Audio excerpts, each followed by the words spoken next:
नमस्ते, वेलकम, स्वागत है आप सभी लोगों का इन्फो कैप्सूल के ऑफिशियल यूट्यूब चैनल पर। और जो हम लोग कंटिन्यूएशन में आरआरबी और एनटीपीसी वाली जो क्लासेस आपके लिए प्रोवाइड की गई हैं, जो उसको कि हम लोग आपको डेली बेसिस पर अलग अलग सब्जेक्ट का देते ही रहते हैं, जो कि आपको मिलती रहती है, तो उसी क्लासेस को हम लोग आगे बढ़ा रहे हैं। और आज जिस टॉपिक पर हम लोगों को डिस्कशन करना है वो है मौलिक अधिकार।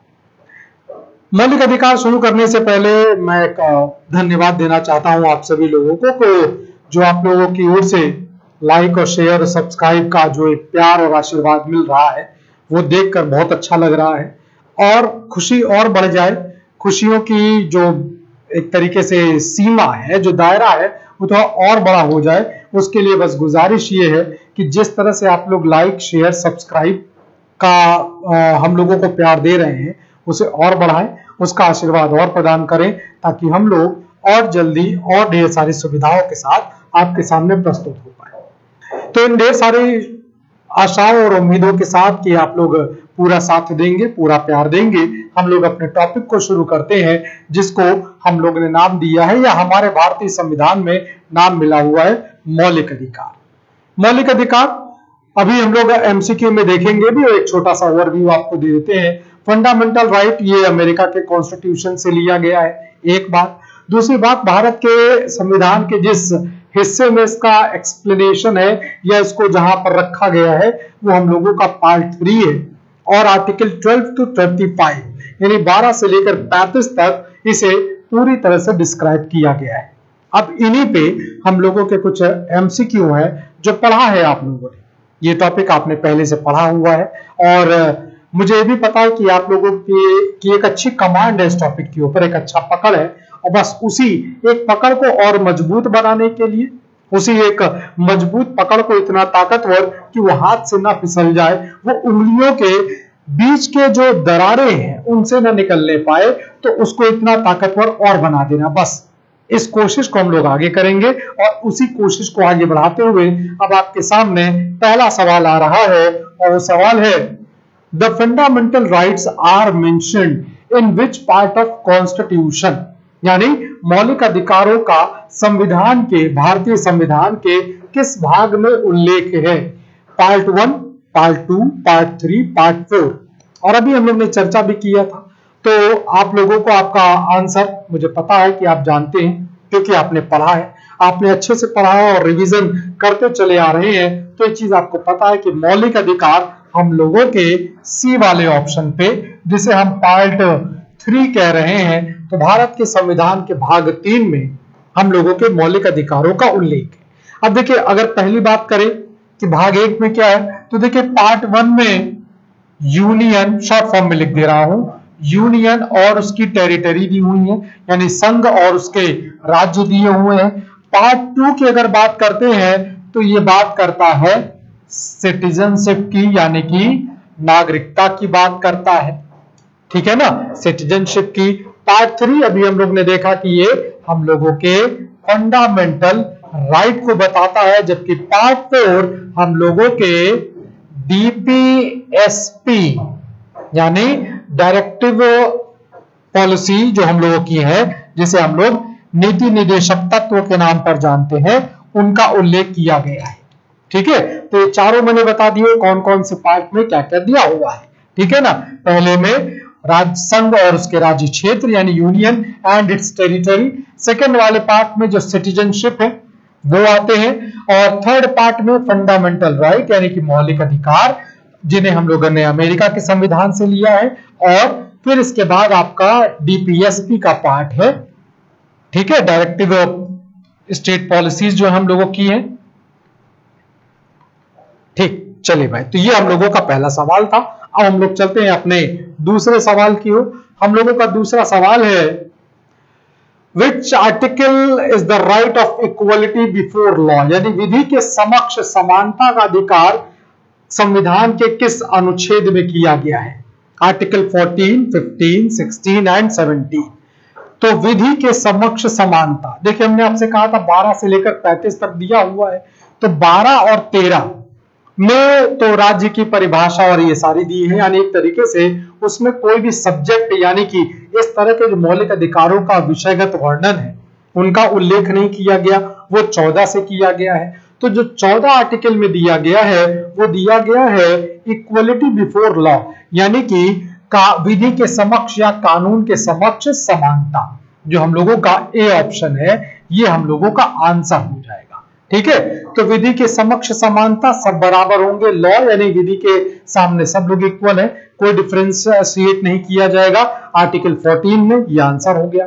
आर्टिकल 15 में डिस्क्रिमिनेशन यानी कि किसी भी प्रकार का भेद नहीं किया जाएगा, उसका आधार लिंग, जाति, धर्म, मूल स्थान, जन्म मूल स्थान, यानी कि there will be no discrimination by some such systems और लॉ, यानी कि जो हम लोगों के मैंने भी जो आपको बताया ना, धर्म, मूल, लिंग, जाति, वंश, इन सब से लेकर आपका कोई भी डिस्क्रिमिनेशन नहीं किया जाएगा। आर्टिकल 16 की बात करते हैं तो वो होता है लोक नियोजन में अवसर की समानता, यानी जितने भी आपके पब्लिक सर्विसेज हैं उनमें किसी तरह का कोई भी मतभेद नहीं किया जाएगा, सबको बराबर रूप से, समान रूप से अवसर की, जैसे कहते हैं अवसर की समानता, तो समानता के साथ आपको अवसर प्रदान किया जाएगा। आर्टिकल 17 कहता है कि अस्पर्शता का अंत, एवोल्यूशन ऑफ अनटचेबिलिटी, यानी कि भारत में अस्पर्शता जो कभी थी और ये नहीं कह सकते कि आज नहीं है, लेकिन हाँ अब उसका स्तर, उसकी सोच कहीं ना कहीं बहुत कम रह गई है। जैसे जैसे शिक्षा का स्तर बढ़ता जा रहा है वैसे वैसे वो अस्पर्शता वाली चीजें खत्म हो रही हैं। पुराने लोगों के साथ अभी भी बनी हुई है, पुराने का मतलब वो पुराने लोग जो कहीं ना कहीं एक पुरानी सामाजिक जो ढर्रा है, जो एक पूरा प्रोसेस है उसके तहत कहीं ना कहीं जीवन जी चुके हैं, तो उनमें जरूर दिखाई पड़ता है। और देखिए उसे खत्म भी अचानक नहीं किया जा सकता है, सदियों पुरानी चीज अचानक से नहीं खत्म होगी, थोड़ा समय लगेगा, लेकिन खत्म होती हम लोगों को दिख रही है। ठीक है, अगले सवाल की ओर चलते हैं भाई। अगला सवाल है by which amendment was the right of property removed from the fundamental right of citizens made it a mere legal right, यानी कि किस संविधान संशोधन के द्वारा नागरिकों के मौलिक अधिकारों से संपत्ति का अधिकार हटाकर अब इसे मात्र एक कानूनी अधिकार बना दिया गया है, यानी कि अब ये आपका एक लीगल राइट हो गया है। ये अमेंडमेंट 44 यानी 44वां संविधान संशोधन, अमेंडमेंट 42 यानी कि 42वां संविधान संशोधन, 73वां संविधान संशोधन या 74वां संविधान संशोधन। ठीक, तो देखिए जो संपत्ति का मूल अधिकार था इसे 44वें संविधान संशोधन के द्वारा हटा दिया गया है। ठीक है, अब ये आपका एक मौलिक अधिकार न रहकर अब ये आपका एक लीगल राइट हो गया है, यानी हम लोगों का जो आंसर है वो आंसर ए है। ठीक है, तो ये हम लोगों का लीगल राइट हो गया, न कि ये अब हम लोगों के पास फंडामेंटल राइट है। अब संपत्ति का अधिकार कहां गया, उसे कहां रखा गया, तो ध्यान रखिएगा कॉन्स्टिट्यूशन के आर्टिकल 300 सेक्शन ए में हम लोगों के जो प्रॉपर्टी के अधिकार है उनको रखा गया है लीगल राइट के तहत। तो अब हम लोगों का संपत्ति का अधिकार फंडामेंटल राइट से हटाकर आर्टिकल 300 सेक्शन ए में कर दिया गया है 44वें संविधान संशोधन के द्वारा। ठीक, यहीं पर देखिए 42वां संविधान संशोधन भी है, ढेर सारे 42वां संविधान संशोधन में बहुत सारे अमेंडमेंट किए गए हैं, इसीलिए 42वां संविधान संशोधन एक तरीके से मिनी कॉन्स्टिट्यूशन कह दिया जाता है। इतने संशोधन है कि इसे लघु संविधान के तौर पर जाना जाता है। ठीक है ना, 73वें और 74वें की बात करें तो 73वां नगर पंचायत, ग्राम पंचायत की बात करता है, यानी पंचायत की बात कर रहा है। ठीक है, और जो आपका 74वां है ये नगर पालिका की बात करता है, यानी इनके द्वारा ग्राम पंचायत और नगर पंचायत का प्रोविजन किया गया है। ठीक है, चलिए भाई अगले सवाल की ओर चलते हैं। अगला सवाल है 4 नंबर का, in which article is the right to constitutional remedies, संवैधानिक उपचारों का अधिकार किस अनुच्छेद में है? आर्टिकल 32, 52, 61, 76। तो देखिए संविधान के जो आपके उपचार है जिसे हम लोग कॉन्स्टिट्यूशनल रेमेडीज के नाम पर जानते हैं। इनका प्रावधान रखा गया है फंडामेंटल राइट के तहत और ये रखे गए हैं आर्टिकल 32 में, अनुच्छेद 32 में रखा गया है। 5 प्रकार के आप सभी लोग नाम जानते हैं, जैसे बंदी प्रत्यक्षीकरण है, प्रतिषेध है, उत्प्रेषण है, अधिकार परीक्षा है, इस तरह से करके हम लोगों के परमादेश है। तो ये हम लोगों के 5 प्रकार के रिट है जिसे हम लोग कॉन्स्टिट्यूशनल रेमेडीज के नाम पर भी जानते हैं। सर्वोच्च न्यायालय यानी उच्चतम न्यायालय के द्वारा अगर संवैधानिक अधिकारों में किसी तरह का कुछ भी हानि पहुंचाने की, चोट पहुंचाने की कोशिश की जा रही है या आपके अधिकारों को समाप्त करने की कोशिश की जा रही है, तो आर्टिकल 32 के तहत आप सीधे सुप्रीम कोर्ट में जाते हुए अपना रिट, अपनी याचिका दायर कर सकते हैं। ठीक है, तो रेमेडीज हम लोगों के रखे गए 32 में और डॉक्टर BR अम्बेडकर के द्वारा आर्टिकल 32 को कॉन्स्टिट्यूशन का हार्ट एंड सोल यानी कि आत्मा और हृदय कहा गया है। ठीक है, अलग अलग हिस्सों को अलग अलग लोगों ने अलग अलग भाषा दिया है, अलग अलग परिभाषा दिया है। तो 32 को हमारे डॉक्टर भीमराव अंबेडकर जो संविधान के बनाने वाले व्यक्ति हैं, उन्होंने एक अलग ही आत्मा और हृदय का स्थान दिया हुआ है। आर्टिकल 52 की बात करते हैं तो आर्टिकल 52 जो है ये प्रोविजन करता है राष्ट्रपति का, there shall be a president for India, यानी भारत के लिए एक राष्ट्रपति के पद का प्रावधान किया गया अकॉर्डिंग टू आर्टिकल 52 पार्ट 5। ठीक है, आर्टिकल 61 में जो राष्ट्रपति के ऊपर इम्पीचमेंट यानी महाभियोग की प्रक्रिया है वो आर्टिकल 61 में रखी गई है। आर्टिकल 61 यानी महाभियोग अमेरिका से लिया गया है। आर्टिकल 76 में राष्ट्रपति के द्वारा नियुक्त किए गए अटॉर्नी जनरल, जिसे हम लोग महान्यायवादी कहते हैं, जो भारत का फर्स्ट लीगल एडवाइजर यानी कि भारत का प्रथम कानूनी सलाहकार, संवैधानिक सलाहकार जिसे कहा जाए, वो होता है। तो उसकी नियुक्ति राष्ट्रपति के द्वारा अनुच्छेद 76 में की जाती है। ठीक है, अगले सवाल पर चलते हैं भाई। हम लोगों का अगला सवाल है, in which article is the fundamental right mentioned, मौलिक अधिकारों का उल्लेख किन अनुच्छेदों में है? आर्टिकल 1 to 4 यानी 1 से 14 में, आर्टिकल 5 to 11 यानी 5 से 11 में, आर्टिकल 12 to 35 यानी 12 से 35 में, आर्टिकल 36 to 51 36 से 51। तो मौलिक अधिकार किस में आते हैं? तो हम लोग पहली बात कर ले तो मौलिक अधिकार हम लोगों के पार्ट 3 में आते हैं, ये हम लोग ने शुरू में पढ़ा भी। ठीक है, पार्ट 3 में आते हैं और किन अनुच्छेदों में रखा गया है? तो उसे रखा गया है 12 से लेकर 35 में, यानी जो हम लोगों का सी ऑप्शन है वो हम लोगों का आंसर हो जाएगा। तो 12 से 35 अनुच्छेद जो है वो पार्ट 3 के फंडामेंटल राइट यानी कि हम लोगों के मौलिक अधिकारों का वर्णन करते हैं।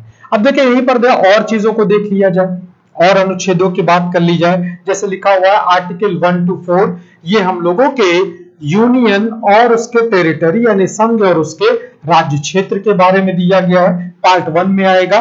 ठीक है, ए वाला हिस्सा। बी की अगर बात करें तो बी हम लोगों का सिटीजनशिप, जिसे हम लोग नागरिकता के नाम पर जानते हैं, उसमें आ जाएगा। 5 से लेकर 11 तक में इसका उल्लेख किया गया है। बाकी अभी 12 के बारे में बताया है कि 12 हम लोगों का फंडामेंटल राइट में आ जाएगा। 36 to 51 यानी कि ये हम लोगों का पार्ट 4 है और इसमें बीपीएसपी के जो अलग अलग प्रोविजंस दिए गए हैं, राज्य के नीति निर्देशक तत्व के सिद्धांत जो दिए गए हैं, उनका उल्लेख किया गया है। ठीक है, अगले सवाल पर चलते हैं भाई। अगला सवाल है 6 नंबर का, who protect fundamental right in India, Bharat में मौलिक अधिकारों की रक्षा कौन करता है? लोकसभा यानी कि हम लोगों का पार्लियामेंट का निचला हिस्सा, राष्ट्रपति, उच्चतम न्यायालय या प्रधानमंत्री? ठीक, थोड़ा सा अगर सोचा जाए तो हम लोगों के मौलिक अधिकारों की रक्षा का जो जिम्मेदारी है या जो रक्षा करता है वो काम है सुप्रीम कोर्ट का, यानी सी में। अभी कुछ देर पहले हम लोग ने पढ़ा था कि आर्टिकल 32 रेमेडीज जैसे कहा जाता है, वो हम लोगों के कॉन्स्टिट्यूशनल जो रेमेडीज है, जो संवैधानिक उपचार है, जो कि आर्टिकल 32 में जिस पर हम लोग रिट दायर कर सकते हैं। 5 प्रकार के रिट है, मैंने नाम बताए थे आप लोगों को। तो मौलिक अधिकारों के बारे में अगर आपके मौलिक अधिकारों का किसी भी प्रकार से हनन होता आपको लगता है, दिख रहा है, तो आप सीधे सुप्रीम कोर्ट यानी उच्चतम न्यायालय में जाएंगे और उच्चतम न्यायालय उन अधिकारों की रक्षा करेगा अनुच्छेद 32 के तहत।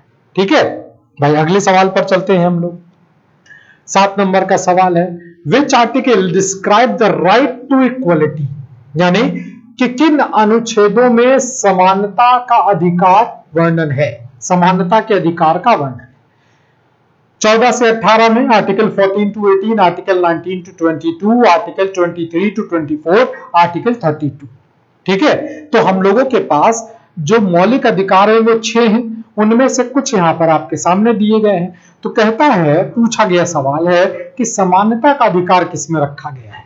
तो देखिए, जो समानता का अधिकार रखा गया है वो हम लोगों का 14 टू 18 यानी 14 से लेकर 18 के बीच में आता है, जिसमें राइट टू इक्वलिटी यानी समानता का अधिकार है। याद होगा अभी कुछ देर पहले 14, 15, 16, 17 को हम लोग ने पढ़ा भी था। 18 में उपाधियों का अंत किया गया है, एवोल्यूशन ऑफ टाइटल्स, यानी वो उपाधियां राजा, महाराजा, राय बहादुर, इस तरह की वो उपाधियां जो अंग्रेजी सरकार के द्वारा दी जाती थी वो खत्म कर दी गई हैं।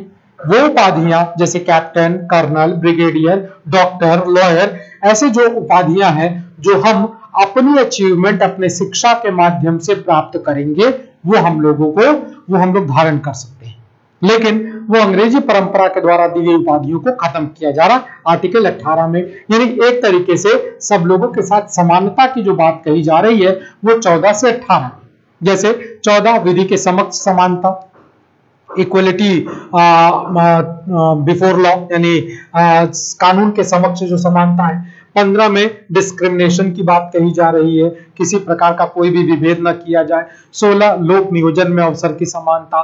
17 अस्पृश्यता कांड। 18 उपाधियों का। 19 से लेकर अगर 22 की बात करते हैं तो ये हम लोगों का उल्लेख करता है राइट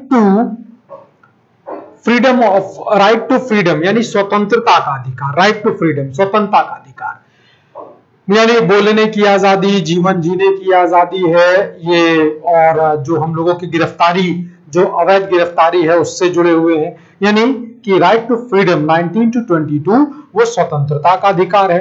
23 और 24 जो है वो हम लोगों का है राइट अगेंस्ट एक्सप्लॉयटेशन यानी शोषण के विरुद्ध अधिकार का प्रावधान किया गया है। 32 में हम लोगों के कॉन्स्टिट्यूशनल रेमेडीज की बात कही गई है, यानी सवाल जो पूछा गया उसका आंसर क्या है, वो हम लोगों का ए है, आर्टिकल 14 टू 18। ठीक, अगले सवाल पर चलते हैं भाई। अगला सवाल है, in which country was the first constitutional recognition of fundamental right. मूल अधिकारों को सर्वप्रथम किस देश में संवैधानिक मान्यता प्रदान की गई। संयुक्त राज्य अमेरिका यानी कि अमेरिका, फ्रांस, भारत या रूस। तो देखिए, मौलिक अधिकारों को सर्वप्रथम संवैधानिक मान्यता जो दी गई है वो अमेरिका में दिया गया है, और वही अमेरिका से ही हम लोगों के भारत के भी संविधान में इसे लिया गया है। वैसे अगर मौलिक अधिकारों के उल्लेख की बात करें तो सबसे पहली बार फंडामेंटल राइट के बारे में जो भी चर्चा की गई है वो आपके ब्रिटेन में की गई थी। करीब 1210-15 के आसपास की बात है जब फंडामेंटल राइट की बात की गई है, लेकिन संविधान में उसको दर्जा नहीं दिया गया। संविधान में जो दर्जा दिया गया वो अमेरिका के द्वारा दिया गया। बंधुत्व, भाईचारे की भावना, स्वतंत्रता, ये जो कॉन्स्टिट्यूशन में लिए गए हैं ये फ्रांस से लिए गए हैं। रूस से हम लोगों ने फंडामेंटल ड्यूटीज यानी जो कर्तव्य हैं उनको लिया गया, जो मौलिक कर्तव्य हैं। अगले सवाल पर चलते हैं जो 9 नंबर का है। In how many articles in part 3 of the Constitution of India fundamental rights are described? यानी संविधान के भाग 3 में, भारतीय संविधान के भाग 3 में कुल कितने अनुच्छेदों में मौलिक अधिकारों का वर्णन है। बहुत बढ़िया सवाल। अगर थोड़ा सा देखिएगा यहाँ पर, अब 23, 24, 21, 22 जो दिए गए ये आर्टिकल नहीं है, ये टोटल कितने हम लोगों को मौलिक अधिकार दिए गए हैं भाग 3 में, ये पूछा जा रहा है। ठीक है ना। अब अगर इसके जोड़ने की बात करेंगे तो ध्यान रखिएगा इसका काउंटिंग कहां से शुरू हो जाएगा। इसकी काउंटिंग शुरू होगी हम लोगों की 14 से, यानी 14, 15 से लेकर हम लोग 35 तक अगर चले जाते हैं तो कुल मिलाकर हम लोगों को जो मूल अधिकार दिए गए हैं उनकी संख्या हो जाती है 21, यानी 21। ये हम लोगों का आंसर हो जाएगा। तो 21 अनुच्छेदों में टोटल 21 आर्टिकल्स दिए गए हैं, जिनमें हम लोगों को मौलिक अधिकार दिया गया है 14, 15, 16, 17, 18, 19, 20, 21, 22, 23, 24, 25, 26, 27, 28, 29, 30, 31, 32, 33, 34, 35। ठीक है ना? तो ये कुल मिलाकर 21 हो जाते हैं। ठीक है भाई, चलिए अगले सवाल की ओर चलते हैं और अंतिम सवाल की ओर चलते हैं। Currently how many fundamental rights do Indian citizen have? वर्तमान समय में भारतीय नागरिकों को कितने मौलिक अधिकार प्राप्त हैं? 6, 7, 8, 9।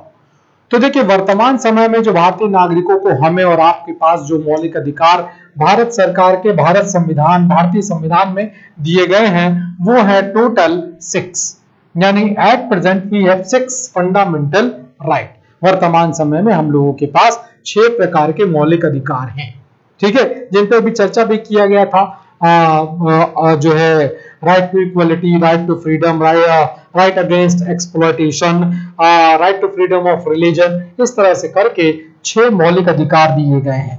44वें संविधान संशोधन से पहले तक भारतीय संविधान में, यानी मूल संविधान की अगर बात करते हैं, तो मूल संविधान में 7 प्रकार के मौलिक अधिकार थे मूल संविधान में, लेकिन फिर उसे 1978 वाले साल में हटा लिया गया है। अब वर्तमान समय में हम लोगों के पास मात्र 6 मौलिक अधिकार दिए गए हैं। ठीक है, तो ये हम लोगों का आज का टॉपिक था, जो कि फंडामेंटल कुछ बेसिक कॉन्सेप्ट से जुड़ा हुआ है, जिसे आप पढ़ेंगे, ध्यान से पढ़िएगा। कुछ और चीजें हैं जिसे और अच्छे से याद कर लीजिएगा, यानी हाथ के बीच के जो अंतराल हैं, उंगलियों के बीच के जो अंतराल हैं, दरार हैं, उनसे कोई सवाल निकलने ना पाए। आप ऐसा कर लेंगे, आप ऐसा करने में सक्षम हैं, आपके पास इतनी ताकत है, मानसिक इतनी ताकत है कि आप ये काम कर सकते हैं। ये मेरा विश्वास है, ये इन्फो कैप्सूल चैनल का विश्वास है, और मुझे उम्मीद है कि आने वाले परीक्षाओं में आप सभी इस विश्वास पर खरे उतरेंगे। तो ढेर सारी शुभकामनाएं। लाइक, शेयर, सब्सक्राइब और बेल आइकन की अपेक्षा है आप लोगों से, तो वो जरूर बनाकर रखिएगा। बहुत बहुत शुक्रिया, धन्यवाद, नमस्कार।